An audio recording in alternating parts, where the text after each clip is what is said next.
नमस्कार विद्यार्थी मित्रों, कक्षा 9 हिंदी पाठ 5 स्वराज्य की नींव भाग 2। कल हमने देखा कि लक्ष्मीबाई और जूही आपस में बातचीत कर रहे हैं और लक्ष्मीबाई जूही से बात में समझाती है। जूही लक्ष्मीबाई को निराश नहीं होने के लिए कहती है।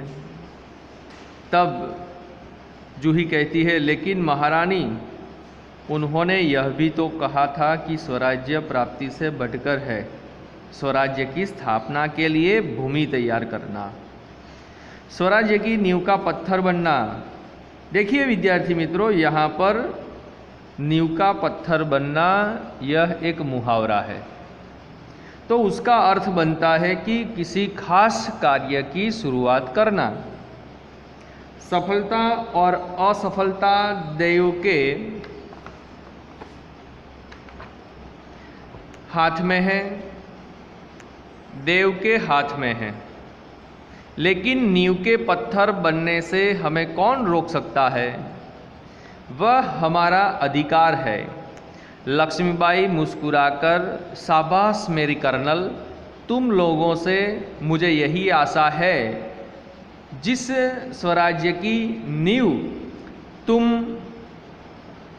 जैसी नारियां बनने जा रही है वह निश्चय ही महान होगा। मुझे इस बात की चिंता नहीं है कि वह मेरे जीवन काल में आता है या नहीं आता, लेकिन मुझे इस बात का दुख अवश्य है कि हमारे पास शक्ति है फिर भी हम दुर्बल है। हमारे पास तात्या जैसे सेनापति है फिर भी हमारी सेना में अनुशासन नहीं है। हमारे पास ग्वालियर का किला है फिर भी हम कुछ नहीं कर पा रहे हैं। क्यों? जानती हो क्यों? लक्ष्मीबाई जूही से कहती है कि हम नींव का पत्थर तो बनेंगे ही, किसी खास कार्य की शुरुआत तो करेंगे ही।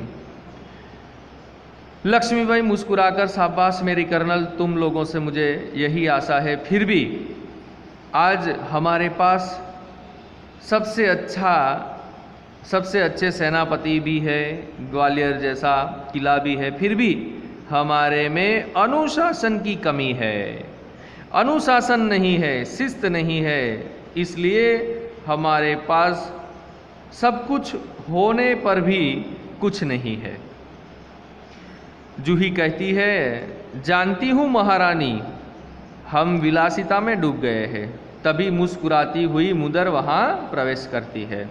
मुदर कहती है, कौन कहता है कि हम विलासिता में डूब गए हैं? विलासिता में डूबे हैं राव साहब, बादा के नवाब सेनापति तात्या। जूही कहती है सहसा, नहीं मुंदर, सेनापति नहीं। मुंदर कहती है, मुस्कुराती है, ओह समझी, तुम तो उनका पक्ष लोगी ही। जूही कहती है दृढ़ स्वर में, मैं उसका पक्ष नहीं लेती, लेकिन जो तथ्य है उसको छिपाया नहीं जा सकता। सरदार तात्या राव साहब को अपने तन मन का स्वामी मानते हैं।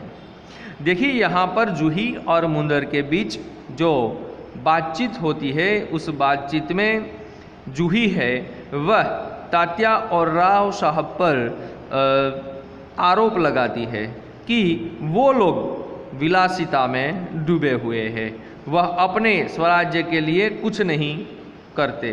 तब जूही तात्या साहब और जो राव साहब है उनका पक्ष लेती है। मुंदर कहती है, आगे देखिए, और तुम उनको अपना स्वामी मानती हो? जूही कहती है, हाँ, मैं उनको अपना स्वामी मानती हूँ और मानती रहूँगी, लेकिन उनसे भी अधिक मैं महारानी को अपना स्वामी मानती हूँ, और महारानी से भी बढ़कर मैं अपने देश को अपना स्वामी मानती हूँ। देश के लिए मैं सरदार को भी ठुकरा सकती हूँ, ठुकरा चुकी हूँ। देखिए यहाँ पर जूही कहती है कि मुंदर, तुम गलत कहती हो।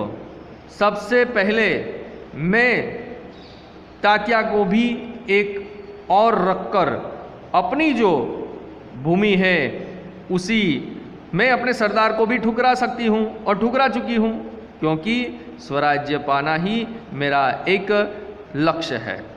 मुदर कहती है, शक पकाकर, जूही तू तो नाराज हो गई, मेरा यह मतलब नहीं था, मैं तो केवल इतना ही कहना चाहती थी कि जब तूने उन्हें अपना स्वामी मान लिया है तो तू उन्हें रोकती क्यों नहीं।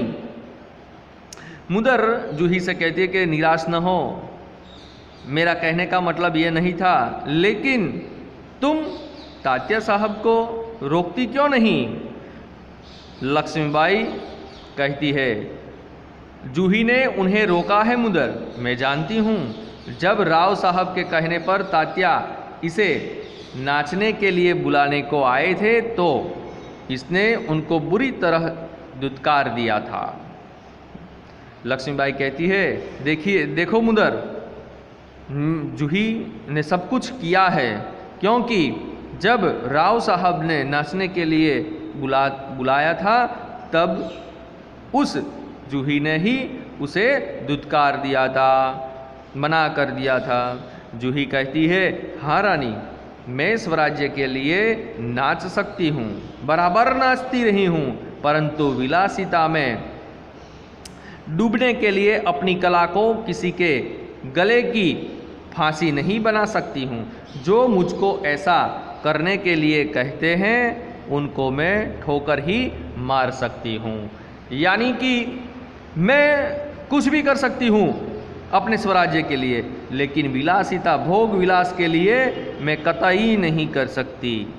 लक्ष्मीबाई कहती है, दीर्घ निश्वास लेकर ठोकर ही तो नहीं मार सकती जूही, यदि दर्द तो हमें कचोट रहा है।